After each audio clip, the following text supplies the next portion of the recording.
Nah, ini yang saya sampaikan, ternyata dalam kuartal kedua ini untuk pertama kalinya dalam 10 tahun terakhir, China investasinya lebih agresif melalui Hong Kong, sehingga tempat pertama dari investasi di kuartal kedua ini ditempati oleh Hong Kong dengan 5,5 miliar, Singapura 4,2 miliar, Tiongkok 1,7 miliar, Jepang 0,9 miliar, dan Malaysia 0,7 miliar.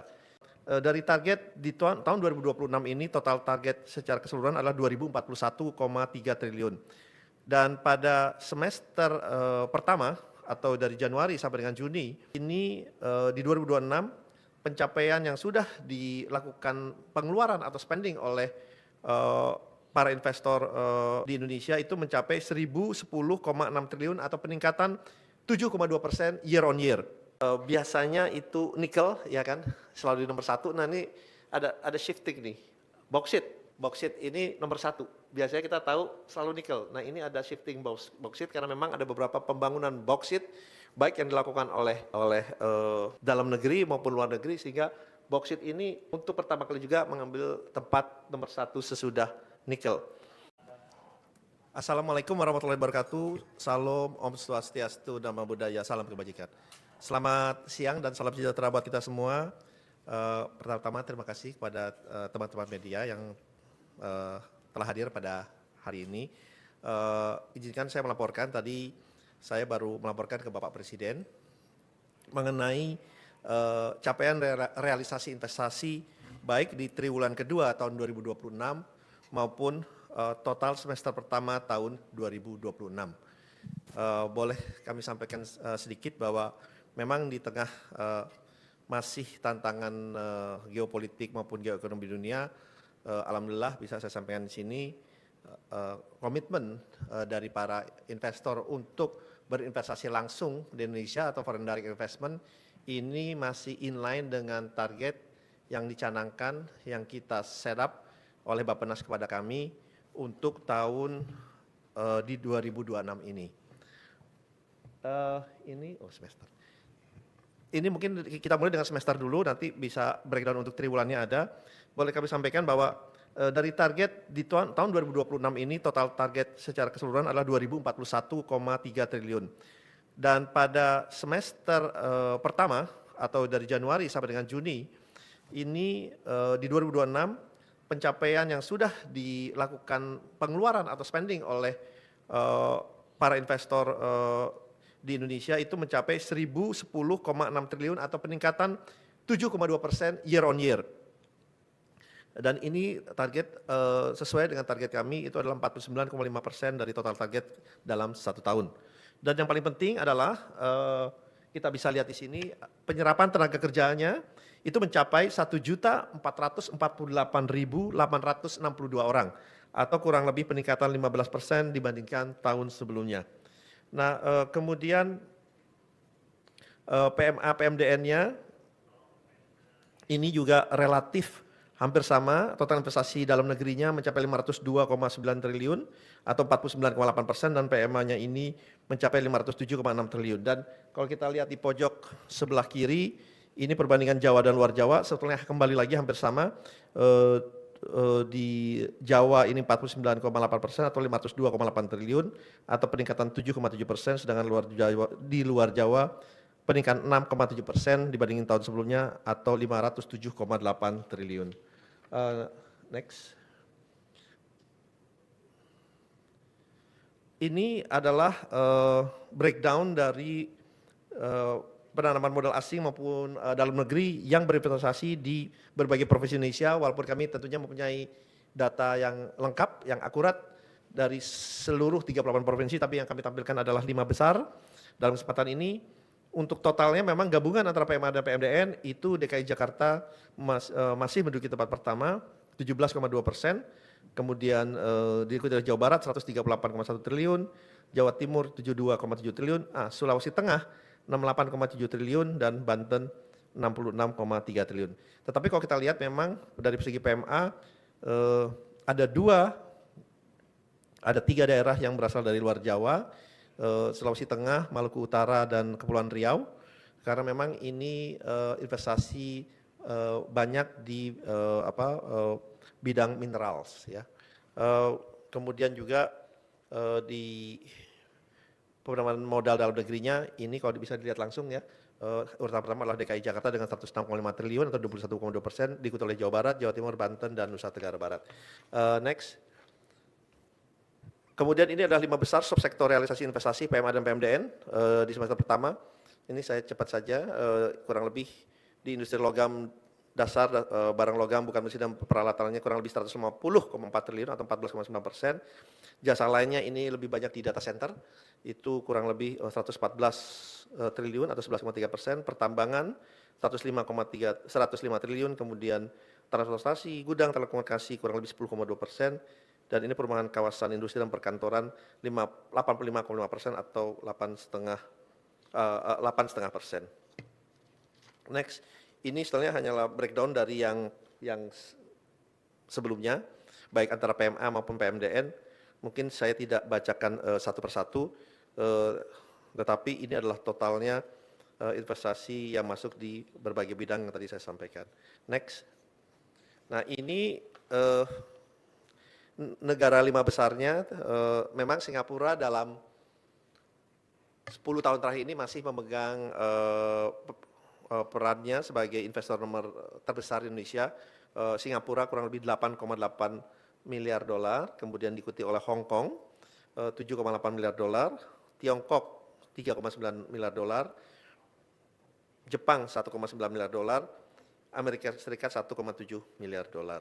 Tetapi sebetulnya terjadi pergeseran sedikit di kuartal kedua ini, mungkin saya agak lompat sedikit, karena investor terbesar kita itu justru adalah Hong Kong.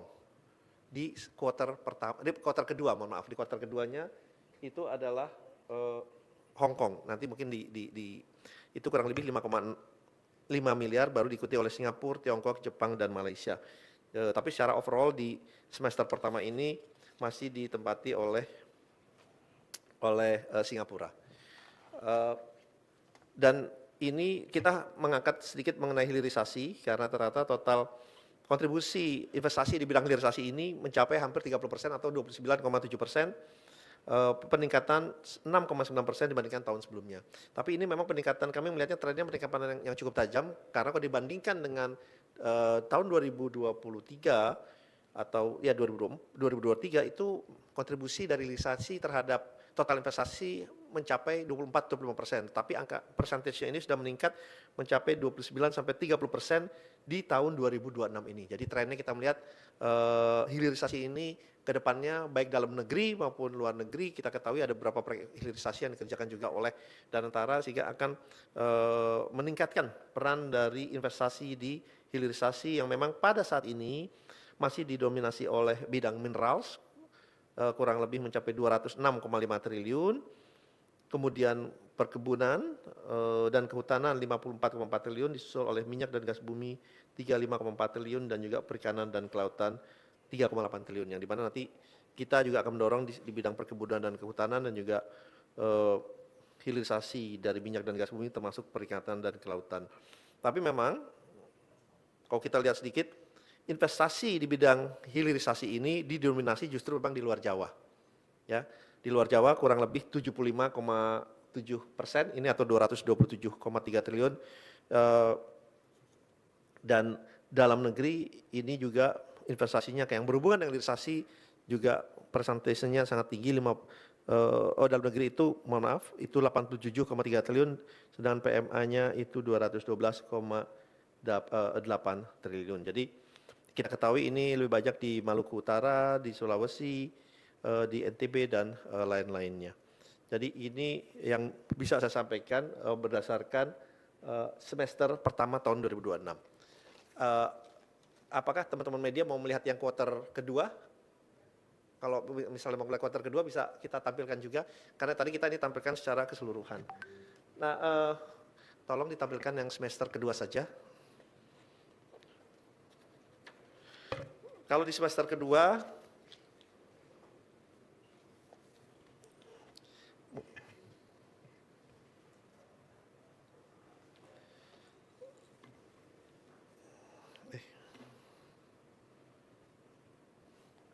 sudah ya? Belum ya? Jadi yang ingin kami sampaikan bahwa memang kalau kita lihat long term komitmennya ini terutama memang dari China, Jepang, sebetulnya negara-negara lainnya itu seperti Korea juga itu masih sangat kuat. Saya juga baru kembali dari China beberapa waktu yang lalu. Mereka melihat bahwa investasi ke Indonesia ini memang selalu berkembang dan berjalan baik dan menghasilkan return yang baik juga, sehingga para investor ini tetap berkomitmen berinvestasi di Indonesia, karena di saat bersamaan kita juga selalu menjaga dan meningkatkan iklim, terutama iklim investasi dengan kebijakan-kebijakan yang makin baik, dan ini juga direspons positif oleh para investor, terutama juga dengan adanya peraturan pemerintah yang lebih memberikan kepastian atau certainty dari terutama segi perizinan dan juga license dan permit. Nah, teman-teman media ini mungkin masih menunggu, tapi kalau boleh saya bacakan dulu ya, mohon izin. Investasi yang masuk pada triwulan kedua tahun 2026, udah ada, alhamdulillah. 2026 ini mencapai 511,8 triliun, ini peningkatan 7,1%, dan ini adalah triwulan pertama. Ini kok angkanya, ini 498 ya, ini kok 4G8 nih, mohon maaf ini 4G jatuhnya. Ini mohon maaf, di 498,8 T atau 24,4%, triwulan keduanya 511,8 T atau 25,1% dari total target. Jadi ini adalah triwulan kedua. Jadi ini khusus triwulan kedua ya, Bapak-bapak, Ibu-ibu. Dan ini kalau di triwulan kedua saja ini adalah penyerapan tenaga kerjanya 742,293 orang atau peningkatan 5,1%. Ini kembali lagi hampir sama, kontribusi kita bisa lihat langsung. Ini kenapa ya? Setiap 9 jadinya G ini. Oh, oke. Ya, mohon maaf, ini 49 rekan-rekan media ya, 49,6. Apa ini hurufnya terbalik? Iya kan, kalau kita bangunin G-nya jadi 9. Jadi inilah salah satu inovasi dari kami. Udah 9 gitu. Jadi kita mesti kreatif, bisa lihat sudut pandang dari atas atau ke bawah. Ya. Ini 49,6% dari PMDN kita dari dalam negeri, dan 50,4% itu dari PMA kita ya. Ini kontribusinya Jawa luar Jawa ini kelihatannya hampir sama. Kalau kita lihat di semester kedua ini, walaupun luar Jawa masih meningkat lebih sedikit gitu, dan kita harapkan pemerataan ini juga makin terus berkembang untuk melihat potensi-potensi lainnya. Next, kembali lagi ini juga sama penambahan modal PMA maupun dalam negerinya untuk kuartal kedua yang mungkin cukup menarik ya. Ini ternyata saya mau garis bawahi yang PMA ini di Maluku Utara peningkatannya cukup tajam juga ini. Peningkatannya mereka di Maluku Utara menduduki tempat pertama, diikuti oleh DKI, Jawa Barat, Sulawesi Tengah, dan Jawa Timur. Jadi Maluku Utara menempati tingkat pertama dengan 39,5 triliun dari penanaman modal asing, diikuti angka-angka berikutnya ya, Sulawesi Tengah 34,4 triliun atau 13,3%.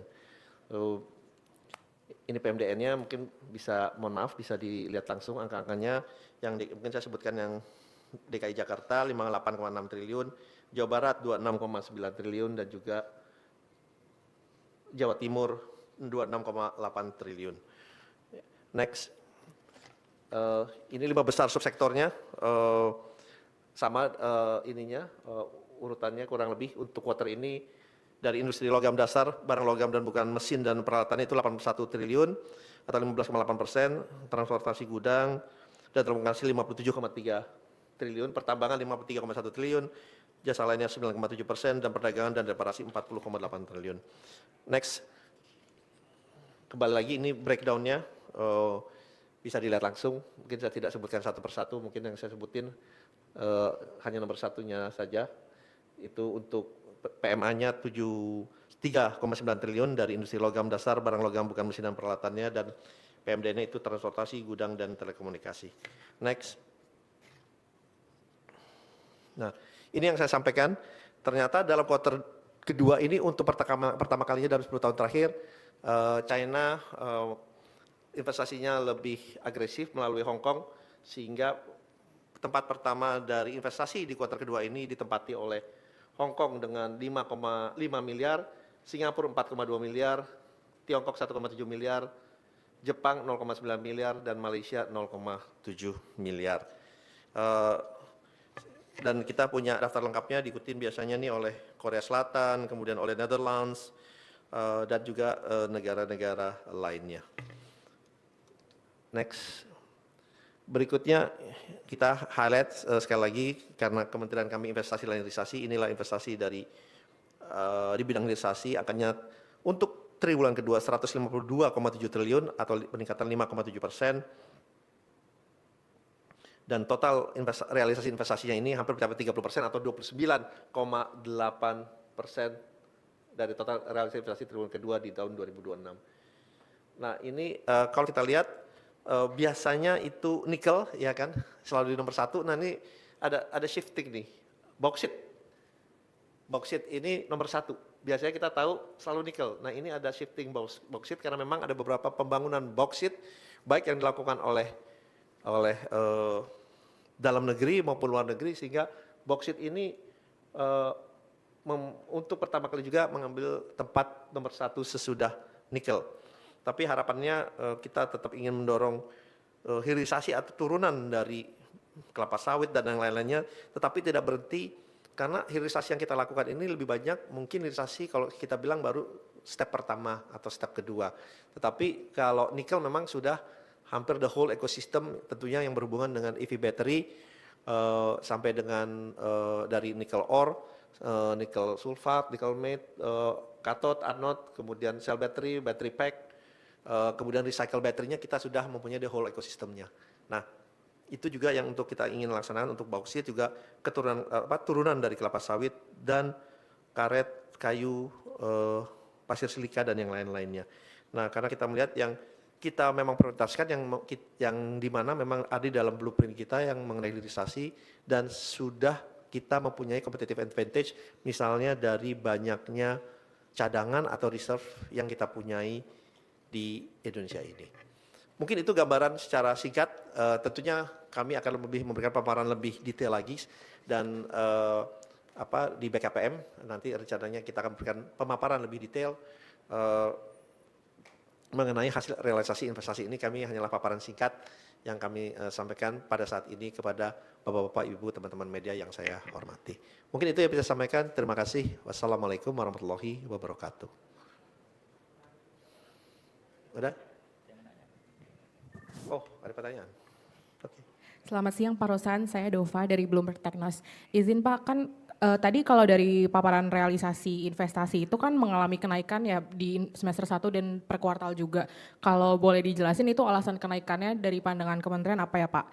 Sama mau minta elaborasi lagi soal yang Hong Kong jadi investor terbesar di kuartal 2 itu Pak. Apakah kementerian tahu alasannya kenapa dan yang investor asal Hong Kong ini mayoritas itu investasinya di bidang atau subsektor apa ya Pak?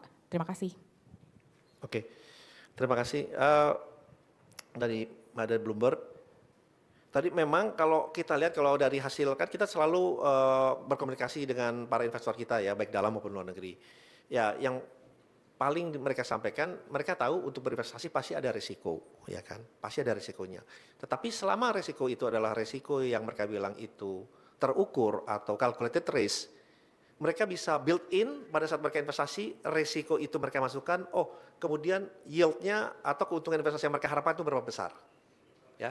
Itu dulu. Nah, dan mereka melihat ya di Indonesia ini relatif dibandingkan dengan negara-negara ASEAN lainnya gitu ya, misal dengan Thailand, Malaysia, kita ini stable. Kita stable ya. Stable dari segi pertumbuhan ekonomi, stable juga dari segi politik dan sosialnya. Jadi pada saat mereka berinvestasi ini kan long term commitment ya, kalau mereka investasi FDI. Tidak seperti investasi di pasar modal yang mereka bisa in and out at any time. That's a long term commitment. Jadi mereka juga ingin memastikan, kita investasi bukan jangka waktu 1, 2, 5, 10 tahun, tapi sebisa selama mungkin. Sehingga faktor kestabilan menjadi hal kunci utama. Kemudian yang kedua, so far mereka juga mempunyai analisa bahwa Indonesia ini untuk investor asing maupun dalam negeri yang masuk itu return-nya itu acceptable, dari internal rate of return-nya itu very acceptable gitu ya. Dan yang ketiga, mereka mengetahui bahwa pemerintah Indonesia itu kita mempunyai selalu effort untuk meningkatkan iklim investasinya dengan beberapa hal yang kita lakukan. Contohnya di bulan Oktober tahun lalu kita mengeluarkan peraturan pemerintah nomor 28 yang memberikan certainty atau mereduksi uncertainty dari segi perizinan, dan itu sangat diapresiasi oleh para asosiasi di luar negeri dan di dalam negeri, dan juga para potensial investor dan investor yang sudah ada, karena itu memberikan kepastian dari segi perizinan. Oh, sekarang kalau mereka apply untuk izin A, mereka tahu misalnya ini 10 hari, ya 10 hari izinnya keluar. Minta 15 hari, ya 15 hari izinnya keluar. Karena sekarang kami di Kementerian Investasi, kita kan sebenarnya sebagai window aja nih. Perizinan masuk kami serahkan kepada Kementerian A misalnya untuk diproses, kemudian kembali ke kami, baru kami keluarkan izinnya. Nah, antara kami dan kementerian lainnya, kita ada yang namanya Service Level Agreement, SLA. SLA itu kita sepakati misalnya 10 hari.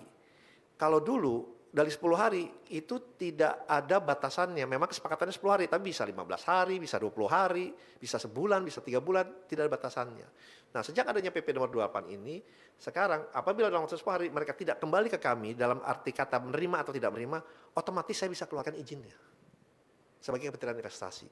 Dan itu berlaku di 18 kementerian, yang dimana makanya sistem organisasi kita ini sedang diintegrasikan. Oleh sebab itu makanya sistem kita ini agak berat nih, mohon maaf. Karena kita integrasikan 18 kementerian dan instansi lainnya, bukan secara manual, secara elektronik, dan kita akan pasangkan feature baru. Kita sedang dalam program yang sudah mulai di awal tahun ini untuk meningkatkan kemampuan sistem kita menggunakan blockchain, menggunakan AI supaya menjadi lebih cepat, lebih baik, dan juga lebih pasti. Nah, hal-hal itu yang kita sampaikan ke mereka, dan mereka melihat, oh ini memang kita effort kita untuk meningkatkan iklim investasi itu terus berjalan gitu, karena negara tetangga kita pun melakukan hal yang sama. Mereka juga keep reforming themselves in terms of policy and regulation juga. Nah, itu yang kita lakukan, dan arahan dari Bapak Presiden juga untuk mensimplify semua aturan-aturan yang menyulitkan gitu. Semua aturan-aturan yang justru mengikat kaki atau tangan kita sendiri. Nah, itu yang kita coba pilah-pilah, dan kita buang ego sektoral. Kita bicara duduk dengan semua kementerian maupun badan dan instansi lainnya, bagaimana nih kita sama-sama meningkatkan iklim atau investasi, iklim industri supaya menjadi lebih baik. Dan yang kedua, memang kita melakukan pencatatan itu dari negara terdaftar yang investasi ke kita. Nah, kalau kita lihat memang kalau yang dari Hong Kong ini memang sebetulnya tetap asalnya kebanyakan memang dari China juga, dari China. Tetapi misalnya seperti Singapura, walaupun kita catat sebagai dari Singapura, tapi itu belum tentu dari Singapura. Kita catat dari Malaysia, karena masuk ya dari Malaysia, belum tentu dari Malaysia. Contohnya, kita lihat, oh ternyata dari Malaysia ini investasinya masuknya dari Korea, gitu. Ini berlaku juga dengan Singapura. Kita lihat, oh ada negara lain, tapi investasinya melalui Singapura dan tercatat di Singapura, kemudian Singapura yang berinvestasinya ke kita. Nah, oleh sebab itu, dan industrinya memang yang di Hong Kong itu masih banyak berinvestasi di bidang hilirisasi yang berhubungan dengan mineral gitu ya. Jadi itu yang bisa saya sampaikan. Terima kasih. Oke, kalau nggak ada lagi saya mengucapkan terima kasih kepada teman-teman media. Semoga nanti kalau ada yang mau minta data, kami terbuka. Nanti saya juga dengan Pak Yuza, nanti saya akan kasih datanya secara detail untuk bisa disampaikan kepada teman-teman media. Terima kasih. Wassalamualaikum warahmatullahi wabarakatuh.